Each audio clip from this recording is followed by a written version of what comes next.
죄의 특성에 대한 내용. 여러분이 가지고 계신 교재는 131페이지부터고요. 오늘은 조금 내용이 긴 부분인데 빠른 시간에 살펴보도록 하겠습니다. 자, 죄의 특성은 첫째, 죄는 특별한 악이다. 앞서 악을 모두 다 죄라고 할 수는 없지만 그러나 죄는 악인데 특히 죄는 특별한 악이다라고 하는 겁니다. 예를 들면 모든 악은 다 죄가 아니다. 지난 시간에 간략하게 언급했어요. 악이란 죄의 영향으로 나타나는 온갖 불의, 부패 이런 걸 총칭하는 말이에요. 예컨대 천재재변이나 질병이나 재앙, 사고, 기근, 전쟁 이런 우리가 당하는 고통들을 총칭한 표현을 악이라고 한다면 그러나 이렇게 이런 고난이 있다고 해서 내가 죄 때문에 이런 고난이 있다라고 말할 수는 없다라는 겁니다. 자, 그런데 죄는 모두 다 그러나 악이라는 겁니다. 죄는 재난이 아닙니다. 죄는 불시에 닥친 일시적으로 닥치는 불행이 아니라 인간이 의도적으로 따르기로 선택한 악한 길의 결과라는 거죠. 그게. 죄는 우리가 어쩌다 잘못 저지른 실수가 아니라는 겁니다. 죄는 책임질 수 없는 실수가 아니라 하나님을 적극적으로는 하나님께 대한 도전이죠. 일종의 항명죄가 같은 거죠. 명령을 어기는 불순종의 죄인 것입니다.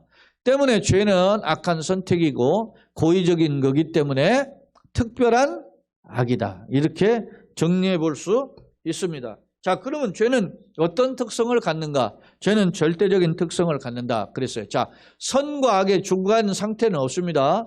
천주교에서는 천국과 지옥 중간에 연옥이 있다고 하는 식으로 이야기하는데 성경은 그렇게 말씀하지 않아요. 그러니까 선과 악의 중간이 없어요. 오른편 양과 왼편의 염소밖에 없습니다. 중립은 없어요. 즉 하나님의 명령에 순종하여 선에 속하든지 불순종하여 악에 속하든지 둘 중에 하나 선택해야 되는데 이러한 면에서 볼 때는 죄는 절대적인 악에 속한 거죠. 로만 카톨릭이죠. 천주교는 선과 악의 연옥을 주장하는데 우리는 이런 주장을 따르지 않죠. 그럼 죄는 뭐냐? 하나님의 뜻에 어긋난다. 지난 시간에도 죄의 어원이라고 하는 단어를 하타하츠라는 히브리어와 하마르티아라고 하는 헬라어를 살펴보았었습니다. 그 단어의 뜻이 여러 가지가 있었는데 그 대표적인 게 뭡니까? 하타하트와 하마르티아가 뭐예요? 표적에 못 미치다. 표적에 빗나가다. 표적을 초과하다. 그러니까 못 미치는 것도 하나님 기준에 못 미치는 것도 죄고 하나님의 뜻에 어긋나는 것도 죄고 하나님의 오버페이스 교만한 것도 죄예요. 자, 죄는 하나님 뜻에 어긋난데 보세요. 죄는 불법이다. 죄는 불의다. 예? 의가 아니라는 겁니다. 죄는 믿지 않는 불신앙에서 비롯된 불신앙이다. 죄는 알고 있는 의무 태반이다. 알고도 선을 행하지 않으면 죄이죠. 이런 것입니다. 그러니까 이런 면에서 보면 죄의 다양한 표현을 뜻함을 알 수 있습니다. 자, 그러면 한번 계속 보겠습니다. 죄는 죄책과 오염을 내포한다. 죄를 지으면은 죄 삭선 사망이죠. 그런 것처럼 죄의 오염이 따른다 말입니다. 모든 인간은 아담 안에 죄를 전가받았어요. 그게 이제 아담이 대표 원리죠. 부패한 죄성을 가지고 태어나며 결국 죄의 삭신 사망에 이르게 되죠. 죄의 삭신 사망이에요. 그러니까 죄책은 결국은 사망인데 우리가 이 땅의 나그네길 어간에서 따라오는 죄의 결과로 인한 고통도 죄의 오염 속에 속한다는 겁니다. 최고의 오염이 사망이죠. 자, 죄는 인간의 마음 속에서부터 비롯된다는 겁니다. 많은 사람들은 현상적으로 나타나는 것만 죄라고 생각하지 않고 예수님은 마음까지도 보고 죄라고 하죠. 예를 들면 봅시다. 마음은 인격이라고도 하고 또 다른 말로 마음은 이 헬라어로 카르디아인데 이게 인격이라고도 하고 지정의라고 이야기를 해요. 지식과 감정과 의지가 포함되는 것을 인격이라 하잖아요. 마음이라고도 하죠. 인간의 중심 기관이 마음이죠. 종교의 좌소이기도 합니다. 무려 육체를 포함한 정 영역에 영향을 끼친다. 마음은 내 마음의 인격에서 내 언어로도 나타나고 행동으로 다 나타나는 거죠. 영역을 미친다는. 자, 그래서 예레미야 선지자 이 예레미야 17장 9절 같은 말씀은 여러분 암송하면 참 여러분 생겨둬야 될 말씀이에요. 만물보다 거짓되고 심히 부패한 것은 뭐요? 마음이. 사람의 마음이. 인간이 그 어떤 것보다도 냄새나는 존재예요. 예수님이 마태복음 5장에 보면 산상수훈이죠. 여자를 보고 음욕을 품는 자마다 마음이 이미 가늠했다. 예수님 말했죠. 간음하지 말라 너희는 이렇게 했지만 옛 계명에 나는 너희에게 이르노니 뭐 여자를 보고 음욕을 품는 마음이 가늠했다. 그러니까 행동의 죄와 마음의 죄를 어떻게 해요? 같다 동격으로 보았다 말입니다. 계속 보겠습니다. 자, 죄의 구분입니다. 죄는 크게 이제 어떻게 구분할 수 있는가? 여러분이 가지고 계신 교재 135페이지 보면 첫째 원죄죠. 원죄는 아담의 인류의 대표인 아담이 지은 죄가 모든 인간에게 영향을 준다라는 죄가 뭐예요? 원죄예요. 우리 인간이 그 대표성 원리, 아담의 대표의 원리, 인류의 대표인 아담이 하나님과 약속을 파괴했기 때문에 그 죄가 모든 인간에게 전가되는 것이 원죄입니다. 대표적으로 시편 51편은 소위 시편 150편 중에 7대 회개의 시가 있는데 7편의 회개의 시 중에 하나가 시편 51편인데 이 시가 소위 다윗이 바세바를 범하고 난 뒤에 나단 선지자가 찾아가 난 뒤에 지은 회개의 시가 시편 51편이죠. 내가 죄악 중에 출생하였으며 모친이 죄 중에 나를 잉태하여. 그러니까 나는 죄인이라 말입니다. 그런 말입니다. 자, 원죄는 그러면 뭐냐? 죄책과 오염으로 구성된다. 아까 죄의 삭선 사막이죠. 죄는 그 죄의 책망과 그 오염이 따르잖아요. 뒤끝이 따르는 거예요. 근데 죄책이 뭐냐? 아담의 죄에 대한 형벌이 인류에게 전가된 것이고 오염은 아담의 죄로 말미암아 모든 사람이 어떻게 해요? 신형상을 잃어버렸죠. 신형상의 상실입니다. 그래서 하나님의 가지고 우리에게 주시는 성품, 하나님의 성품이 상실되었다는 거죠. 그죠? 그래서 인간이 부패해진 겁니다. 하나님 보시기에는 좋았죠. 심히 좋았습니다. 그런데 그런 자들이 죄로 말미암아 타락해서 이렇게 오염되게 되었다라고 하는 것입니다. 또 보겠습니다. 자, 원죄는 인간은 전적 부패했죠. 소위 이게 total depravity라 해서 완전 우리가 망가진 거예요. 그래서 전적 부패하고 전적 무능력한 자가 되었다라는 겁니다. 이게 칼빈주의 교리의 5대 교리의 첫 번째 교리입니다. 전적 부패란 죄로 말미암아 심령이 썩어져 이 인간이 하나님과의 바른 관계를 가질 수 없는 상태다. 자, 중요합니다. 인간이 하나님과 바른 관계를 가질 수 있어요, 없어요? 없어요. 그런데 알미니아는 이걸 전적으로 부패되지 않았다라고 보는 거예요. 왜? 인간은 이성으로 더러워서 하나님은 알 수 있다라고 이렇게 주장해, 알미니아니. 같은 이렇게 개신교 내에서도 가장 신화 사상이 달라요. 칼빈하고 알미니아는 대조적이에요. 자, 인간의 전적 무능력은 죄로 말미암아 자기 힘으로는 저 보세요. 여기 아주 이게 신학적으로 아주 중요한 말만 제가 골라서 적어놓은 거예요. 자기 힘으로는 율법의 순종이나 하나님을 사랑하는 자리로 나갈 수 없다. 율법을 100% 지키지도 못한다. 왜? 인간은 한번 타락한 존재의 인간은 스스로 율법을 100% 지킬 수가 없어요. 의는 없는 하나도 없지요. 지키지 못하고 그렇기 때문에 하나님께 나아갈 수 없어요. 하나님 나가면 죽죠. 죄를 가지고 나가면 죽죠. 즉 이는 인간이 무엇 가운데 살며 죄 가운데 살며 하나님을 기쁘시게 하는 것들을 선택한 자체가 불가능하다. 예? 그래서 불가능하니까 어떻게 해야 돼요? 하나님이 은혜를 주셔야죠. 그게 은혜가 뭐예요? 불가항력적 은혜예요. 은총이에요. 예? 불가한다.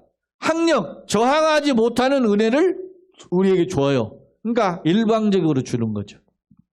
그걸 소위 칼빈주의에서 또 다른 하나의 교리가 저항할 수 없는 은총이다. 그래서 그것을 불가항력적 은총이다. 알미니아는 무슨 은총이라 그래요?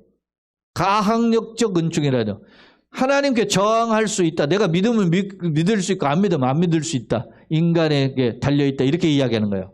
근데 우리는 칼빈주의는 뭐요? 전적으로 하나님의 주권 아래에 있기 때문에 하나님의 은혜를 저항할 수 없다. 그렇게 이야기하는 거예요. 그런 은총이 임해야만 우리가 어떻게 하나님의 은혜 아래에 서게 되는 거죠. 자, 원죄는 모든 사람 자범죄의 원인. 근데 죄의 씨앗이 뿌려졌기 때문에 이제는 모든 사람들이 이제 인간을 살면서 죄를 짓게 된다. 그런 겁니다. 자, 자범죄. 그럼 두 번째는 자범죄는 과연 뭐냐? 한번 보겠습니다. 자범죄는 스스로 범죄하는 죄다. 우리가 살면서 짓는 죄다. 자범죄라고 하고 우리가 알고 있으면서 넘어지는 죄다. 그래서 그걸 고범죄라고도 하죠.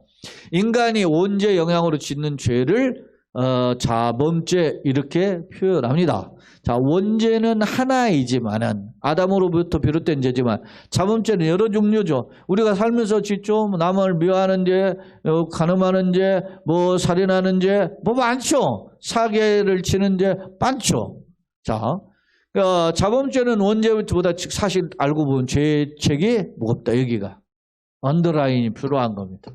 죄책이 뭐예요? 그러니까 우리가 여러분 많은 사람들이 아담 때문에 왜 우리가 뒤집어 써가지고서는 우리가 죽냐? 그런데 사실은요, 내가 지은 죄만 해도 1000만 번은 죽고도 남을 만한 죄예요. 내가 지은 죄만 따져도 많은 사람이 내가 왜 우리가 막 아담의 죄를 뒤집어 써가지고서는 알지도 못한 사람 뒤집어가지고 이게 천만에 우리가 살면서 짓는 죄 자체가 뭐요? 언제보다 죄책이 무겁죠? 내 자발적인 죄가 나를 수천만 번을 죽이고도 남을 만한 그런 죄들이라고. 하루 24시간을 하면 살수록 그런 죄를 져요. 자, 자범죄는 그 죄의 종류에 따라 그 죄책의 크기가 다르죠. 어떤 경우는 여러분 우리도 세상에서 그런 죄가 있잖아요. 경범죄가 있죠. 중범죄가 있고, 그죠? 뭐 또 예를 들어서 뭐 범죄들도 국가에서도 이야기해 특정 범죄, 가중, 처벌이 있잖아요. 어떤 거는 이거는 너무 이런 거 이렇게 해서는 안 돼. 이런 죄를 지면 더 가중해서 처벌하는 이런 거 있죠. 그래서 국가도 그러잖아요. 1범보다는 3범, 5범 이렇게 갈수록 그 형량이 무거워지죠. 초범은 그냥 잘못했으면 용서를 빌면은 이렇게 어떤 면은 집행유예, 형벌을 집행하지 않고 너 지켜볼 테니까 그렇게 해야 한다. 이렇게 하잖아요. 그렇게 기회를 준단 말입니다. 그런데 인간은 그런 부분에 대해서 살면서 이런 죄책이 무거워진다. 자, 자범죄의 죄는 그 죄책의 크기가 다르죠. 그다음에 네 번째, 자범죄는 직접 행동으로 짓는 외형적인 죄. 예를 들어서 눈에 보이는 죄들이죠. 살인이나 간음이나 도둑질이나 사기 이런 거. 그러나 내면적으로 마음으로 하는 죄들이죠. 교만하거나 교만도. 여러분 가장 큰 하나님 앞에 죄가 뭡니까? 교만죄 아닙니까? 누군가를 증오하고 미워하거나 또 시기하거나 또 뭔가를 갖고 싶어하는 욕심 이런 것들이 내면의 죄입니다. 한번 다섯 번째 자범죄 중 한번 읽어봅시다. 자범죄 중 용서받지 못하는 죄가 있다. 그게 뭔지요? 성령 회방죄다. 성령 회방죄는 성령이 하시는 일이 뭐죠? 성부 하나님, 성자 예수님, 성령 하나님이 삼위 하나님이죠. 근데 각각 사역이 달라요. 성부는 인간의 구원의 계획을 어떻게 해요? 구원을 계획하시고 그거에 따라 어떻게 해요? 모든 것을 창조하셨죠. 성자 예수님 뭐예요? 아버지의 구원 계획을 인간의 그 아버지 뜻을 다 이루신 분이죠. 성취하신 분이에요. 그런데 그 아버지와 아들의 사역을 깨닫고 믿고 그것을 맛보고 누리게 하시는 분이 누구예요? 성령. 그러니까 성령은 우리에게 구원을 뭐 하시는 분이에요? 적용하시는 분이죠. 적용하시는 분인데 그 성령을 회방한다? 그럼 내가 구원을 거부하는 것과 같은 거죠. 그러니까 성령 회방죄는 이러한 것입니다. 그러니까 하나님의 은혜를 반대하고 고의적으로 거부하며 어둠의 세력을 쫓아가는 소위 악한 행위. 이게 패역함이죠. 완악함이죠. 목이 곧은 백성이라는 표현과 같은 것이 이런 성령 굳이 적용해 보면 어떤 이제 예전에 제가 충신에서 공부할 때 성령 해방죄가 뭡니까? 그러니까 성령 해방죄가 뭔지를 이렇게 설명하는 게 성령 해방죄라고 어떤 분은 그렇게 이야기도 하더라고. 왜냐 그만큼 조심스럽다 이거예요. 그렇지만은 성령의 사역을 회방하는 거니까 성령이 주된 사역이 뭡니까? 앞서 말하잖아요. 구원을 적용하는 사역을 한다면 그 구원을 거부하는 것이 성령 회방죄다. 저는 그렇게 해석을 합니다. 이건 제 해석이기도 하지만 다른 분들도 그런 해석을 해요. 자, 그러면 한번 이제 봅시다. 하나님 이런 죄인된 인간들을 건져내셔야 될 거 아닙니까? 그러기 위해서는 두 가지의 계약이 필요해요. 그것은 아버지와 하나는 아버지와 아들의 계약, 성부와 성자의 계약이고 그것을 구속 계약, 구속 언약이라 이렇게 표현해요. 그리고 인간이 죄를 해결을 하려면 인간이 이걸 믿어야 될 거 아닙니까? 그러면 인간에게 하나님의 구원의 계획을 알려주시는 이게 뭐예요? 은혜 언약입니다. 두 가지를 놓쳐서는 안 됩니다. 인간이 죄에서 해방이 되려면 뭐가 필요하다? 첫째, 인간의 죄를 해결하는 방법이 필요하죠. 그거를 누가 이루셨죠? 아버지가 계획하고 누가 이루셨어요? 아들이 이루셨잖아요. 그러니까 아버지와 아들이 서로 이 인간의 구원을 위해서 서로 계약한 것을 뭐라 그래요? 구속계약 혹은 구속언약이라고 말합니다. 그리고 이제 그 아버지와 아들이 계획한 그 구속의 언약을 인간에게 말씀하는 겁니다. 마치 아담에게 너 이거 따먹으면 죽고 이거 생명나무 먹으면 산다라고 행위 언약을 맺으신 것처럼 우리에게 이제 찾아오셔서 인간에게 이렇게 하면 산다. 너네들 행위 언약으로 실패했지만 영원히 산다. 길을 열어주셨단 말입니다. 그 언약이 무슨 언약이라고? 은혜 언약이라고 합니다. 이거 놓치지 마세요. 매우 중요한 편입니다. 자, 그 내용을 우리가 오늘 이제 간략하게 빠른 시간 안에 살펴보도록 하겠습니다. 자, 먼저 구속 언약입니다. 자, 구속 언약은 성부 하나님이 성자 예수님과 누구? 우리 인간을 구원하기 위해서 맺으신 뭐요? 성부와 성자의 상호간의 약속입니다. 즉 다시 말하면 아버지 뜻을 따라서 누가 아들이 인류의 죄를 대신 지고 죽으면 아버지가 인류의 죄를 용서하시겠다라고 하는 것이 아버지와 아들의 뭐요? 약속이에요. 이걸 뭐라고 한다? 구속 언약이라고 한다. 중요합니다. 그래서 아버지의 뜻을 따라서 예수님이 오셨죠. 그러니까 내 뜻을 행하려 온 게 아니라 아버지의 뜻을 행하려 왔나이다. 그러죠. 예수님이. 이런 겁니다. 자, 이는 뭐의 기초예요? 은혜 언약의 기초가 된다는 겁니다. 자, 우리가 은혜 언약을 어떻게 이걸 믿냐? 아버지와 아들이 이렇게 계약하고 우리에게 은혜를 주시게 했으니까 우리가 그걸 믿는 거예요. 자, 구속 언약의 성경적 증거 에베소 1장 4절 5절을 한번 성경을 읽어보시다. 시작. 창세전에 그리스도 안에서 우리를 택하사 우리로 사랑 안에서 그 앞에 거룩하고 흠이 없게, 거룩하고 흠이 천국 가게 한다는 말이죠. 하나님 그 기쁘신 아버지 뜻대로 우리를 택하사 예정하셔서 누구로 안에서 예수로 말미암아 누구? 하나님의 아들들이 되게 하셨다. 이게 다 계획을 했다는 거예요. 아버지가. 할렐루야. 언제? 창세전에. 아들 안에서. 이런 계획의 구속 계약이라 말입니다. 구속 언약. 계속 보겠습니다. 자, 그러면 성경은 인간 구원을 위한 하나님의 구속 계획이 영원 전부터 계획 세워졌다. 앞서 에베소 1장에 아까 보았죠. 또 에베소 3장에 보면 곧 영원부터 우리 주 그리스도 누구 안에서? 예수 안에서 예정 계획하셨다는 겁니다. 그래서 구원의 일반적인 계획을 작정, 구원에 관한 계획을 뭐라 그랬죠? 예정, 그렇게 했다는 겁니다. 자, 베드로전서 1장 이제 같이 읽어봅시다. 시작. 하나님 아버지의 미리 아심, 예지, 예정 이게 따라 성령이 거룩하게 하심으로 순종함과 예수 그리스도의 뭐라 할게? 피 뿌림, 십자가 대속을 얻기 위해서 우리가 이게 선택을 된 거예요. 예. 두 번째, 자, 그러면 성경은 인간의 이제 구원을 위해서, 인간이 죄인 아니잖아요. 그러니까 죄인의 구원을 위해서 하나님의 계획이 뭐로?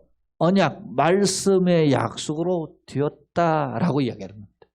자, 그리스도가 세상에 오시기 전에 약속이 주어졌고, 아버지 성부의 뜻을 따라서 성자이신 예수께서 언약을 성취하기 위해서 오셨어요. 그래서 예수님이 아버지 뜻을 행하러 왔죠. 그러면서 히브리서 기자는 예수를 가리켜 보였어요. 예수는 더 좋은 언약이 뭐라고? 보증이 되셨다. 옛날엔 율법도 언약이에요. 율법은 율법이라고도 하지만 무슨 언약이라고 하죠? 예? 율법 무슨 언약이라고 그래요? 모세 언약, 모세를 통해서 주었다. 모세 언약. 어디서를 통해서 주어졌어요?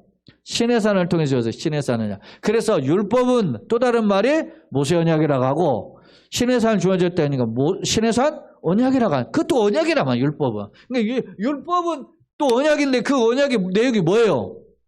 내가 걸어가니 너희도 걸어가. 이걸 다 지켜야 얻는단 말이에요. 그러니까 못 지키니까 어떻게 해요? 율법에 하나 딱 기회를 주죠. 이 모세와 같은 선지자를 보내셔서 그 율법을 성취하러 오신다. 그래서 예수님이 내가 선지자나 율법 폐하라고 그냥 완전케 하러 왔다 그러잖아요. 그런 겁니다, 그게. 자, 계속 보겠습니다. 자, 구속 언약의 요소가 있어요. 자, 하나님이 구원을 계획하려면, 자, 첫째, 언약의 당사자가 누구예요? 아버지와 아들이 이렇게 구원을 해주자라고 하는 계획을 한 거예요.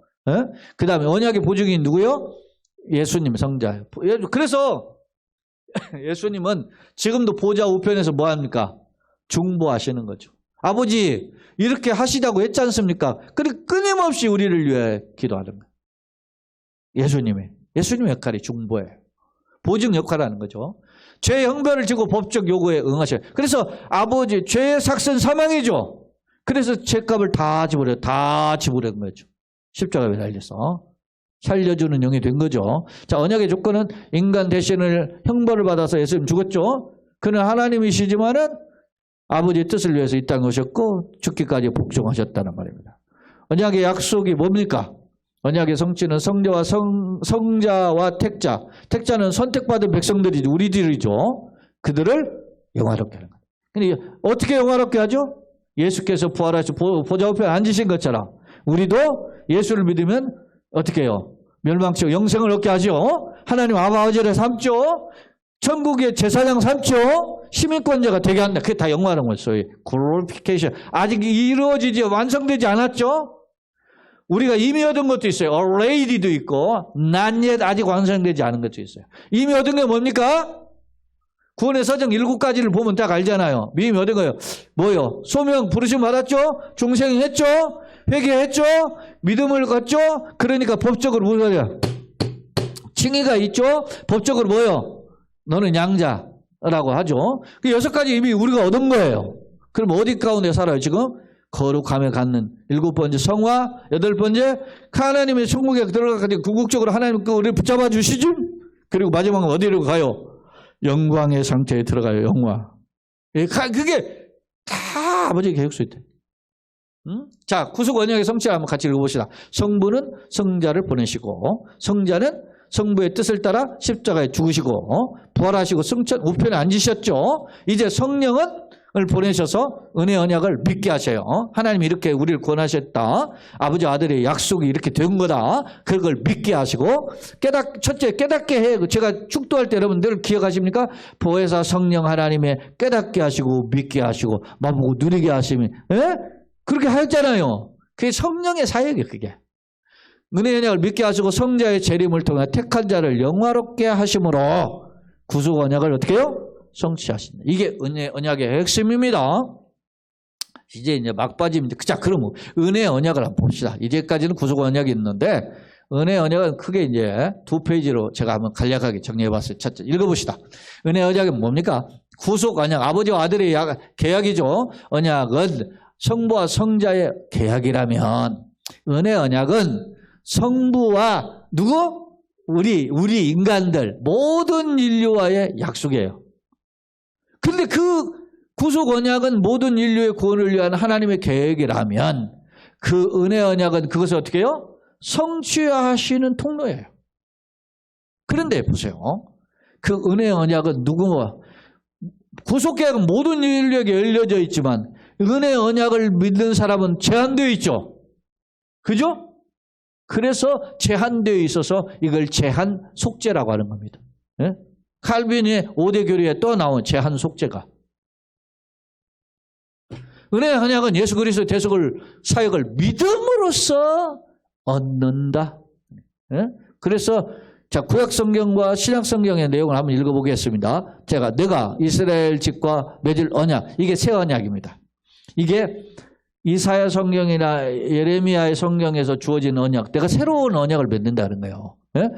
이러하니 곧 내가 나의 법을 그들 속에 두고 그들의 마음이 어떻게 해요? 기록하고 있는 나는 그들의 하나님이 되고 그들 내 백성이 될. 이게 뭐예요? 새 언약이다. 새 언약의 핵심은 누구다?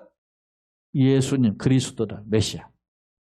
자, 갈라디아서 2장 16절. 사람이 의롭게 되는 것은 율법이 행위로 말미암지 않고. 절대 아니에요. 오직 누구? 예수 그리스도를 믿음으로 말미암는 줄을 알므로. 우리도 예수를 그리스도 예수를 믿는다. 행위로 율법을 암시하는 결코 없어요. 그러니까 우리가 오직 은혜로 되는 겁니다. 그래서 예수를 믿는 겁니다. 자, 마지막 이제 화면 장면입니다. 마지막인가요? 또 34페이지까지 있죠? 2장 더 남았네요. 자, 보겠습니다. 은혜 언약의 요소. 언약의 당사자, 하나님과 인간입니다. 은혜 언약은 앞서, 구속 언약은 아버지와 아들이죠. 그런데 이거는 은혜 언약은 하나님과 우리 인간이에요. 근데 구체적으로 칼빈주의에서 말하면 그 은혜 언약을 소유한 사람이 누구예요? 선택받은 사람이죠. 그래서 선택받은 사람이라 이렇게 표현하는 거죠. 언약의 중보자 누굽니까? 예수님이죠. 오직 예수죠. 언약의 조건은 공로 없죠. 우리 인간은 공로 없고 오직 그 언약을 믿는 겁니다. 믿는 거. 자, 에베소 2장 8절 9절.